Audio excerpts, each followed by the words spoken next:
When you're working on a specific financial goal, it can sometimes feel lonely, but you're never as alone as you think you are. And I'll prove it to you by sharing some recent data that absolutely fascinated me. I love getting stats because I think it kind of lines up of like, hey, what is going on in the world when it comes to money? Now, later, I'm going to share my 3 top tips to make sure that you don't become another negative statistic when it comes to your net worth. So be sure to like, subscribe, and share this episode with a friend. All right, so as of late of 2025, research says that 50% of U.S. adults worry daily about their finances.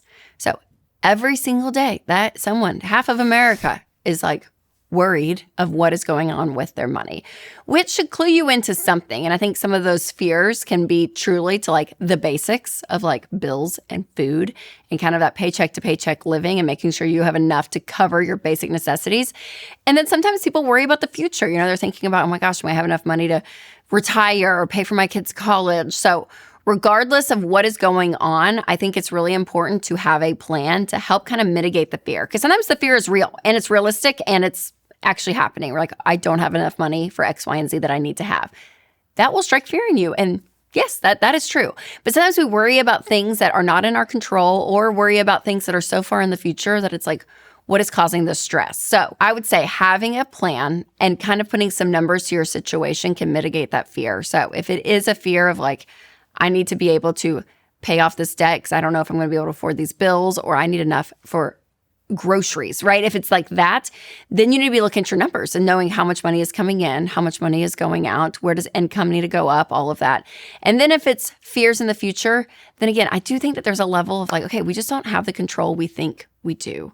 And there's something about letting that go that can also let go of the worry that is unnecessary. But all that to say, 50% of Americans worry about money. And sometimes it's for good reason, and sometimes we bring it upon ourselves. All right, number 2, here's an interesting one. 56% of Americans who bought cars paid in cash, and 89% of those people were happy with their decision. Okay, that's pretty impressive. And I love this because majority of people that bought cars in cash were like, yes, this is what I want to do. Because what's great is when you make a transaction, especially a large transaction like a car, and it's done, like it's paid for, you don't have to think about it the next month. Like everything is done. There is something that gives you that peace of mind knowing that $400, $500, $600, $700 is not coming out of your paycheck next month. And so when you have a transaction and you complete it, there is something about it now being in the past versus it being in your present and in your future. And that's true with everything, but especially a big purchase like a car. All right, next up, 48% of parents have given money to their adult children in the last 12 months. Okay, so this is a big one. And we're seeing this trend, more and more of adults helping out their children. Now, you can look at our current state, like literally right now, of what's going on. And, you know, the job market, it is tougher to get a job and life is more expensive. I think still the lingering cost of housing, whether it's rent or buying a home, even food prices at the grocery store. Like there is something to be said that there is a higher cost of living right now. Like we still are feeling those effects. But also I would ask the parents like, hey, are you doing this, helping them in a situation? Maybe it's a one-time thing. You know, maybe it's something that you're like, oh yeah, we were working towards this and I want to be able to give them this. That's great. But also that line of helping can definitely go into enabling and expecting this. And so expecting, how much you're giving them a month. And so having those conversations and making sure as a parent that you financially are in a good spot. I think that's really big. And also when you do give your adult kids something, I would say like make sure it is, again, helping them apply to their life. So whether it is, I know a family and there was a situation where they bought their adult child a car. And in fact, that actually, I would say in that one situation, very much helped that adult child because they weren't in a position to be able to buy one. And the parents had the ability to, but they weren't, again, the adult child wasn't leaning on their parents so much because I think there is a level of dignity you have to have. So I think one-off situations, totally fine. But when it becomes a pattern, you definitely want to look to make sure that you're not enabling. All right, 41% of adults would rather enjoy life now than save for the future. Yeah, I get that. I mean, yes, we all want to enjoy life, right? I mean, I think there is something to be said that you can do both. Like, I think you can enjoy life and save for the future. It doesn't have to be an either or. And sometimes when we box ourselves in these corners of like, I either have to be financially responsible and boring and not have a fun life, that's not true. I think you can spread out. Now, you are going to be obviously making some different decisions and have different filters than someone that's just living in the present and just like not worrying about the future at all. But I do think you can be saving and looking ahead in the future and enjoying your life. It does take some planning, but I do think it's definitely possible.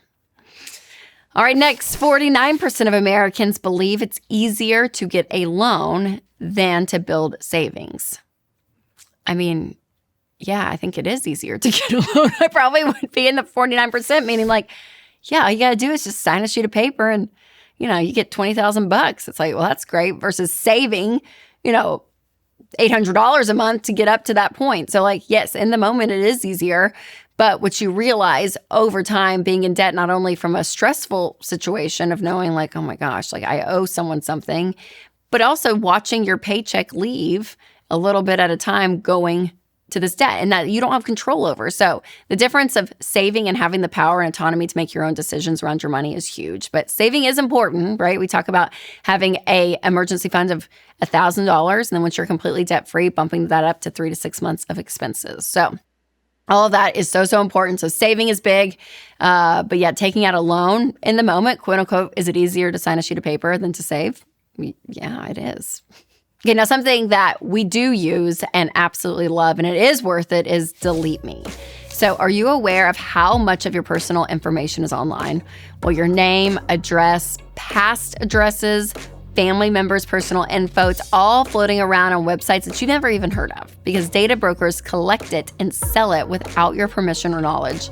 And Delete Me can help. It's more than just fewer spam calls, texts, and emails. It is peace of mind. Delete Me's team finds your information and removes it so that spammers and scammers don't put you at risk. Get 20% off an annual plan at joindeleteme.com/Rachel. And with the New Year's chaos behind us, now is the time to get your finances in order. And Fairwinds Credit Union is there to help you do it right. Their Smart Checking is a simple and straightforward plan that keeps you on track. And their Smart Savings celebrates good habits. When you see your money work for you, it's easier to stay motivated.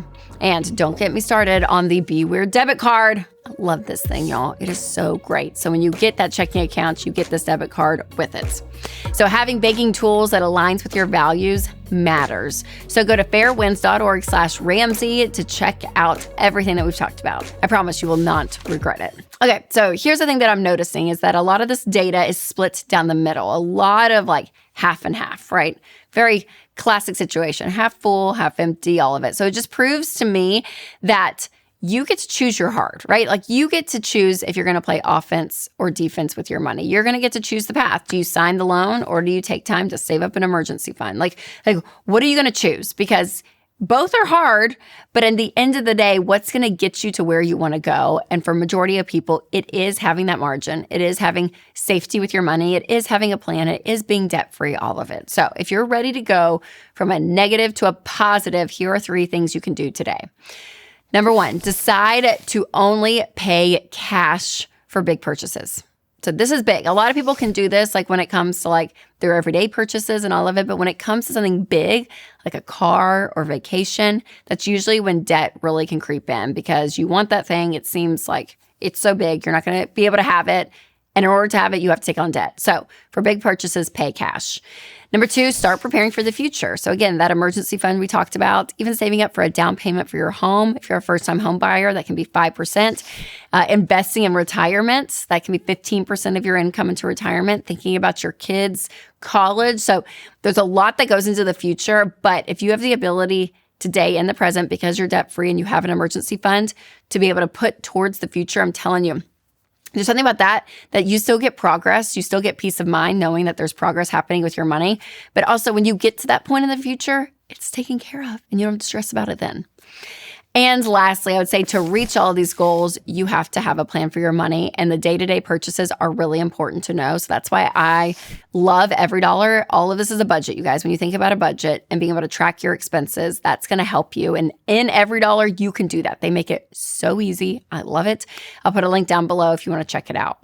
Now, for more helpful and thoughtful, productive money comparisons, because we don't like comparisons, but sometimes they're good, make sure to check out the episode, How Do You Compare to the Average American, the 2026 edition. Yes, you can watch it right here, or if you're listening on podcasts, I'll leave a link below.